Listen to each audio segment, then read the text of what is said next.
Today is a quick look at the JG V-61 submachine gun. Inside the box has everything you need to get started. Pull the charging handle back to reveal the hop-up dial.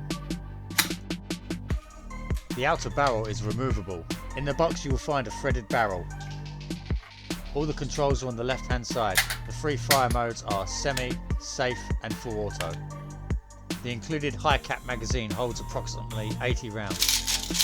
The battery fits inside the pistol grip. It comes with a 7.2 micro battery. 275, 268 and 267. It fires 7 rounds a second on full auto.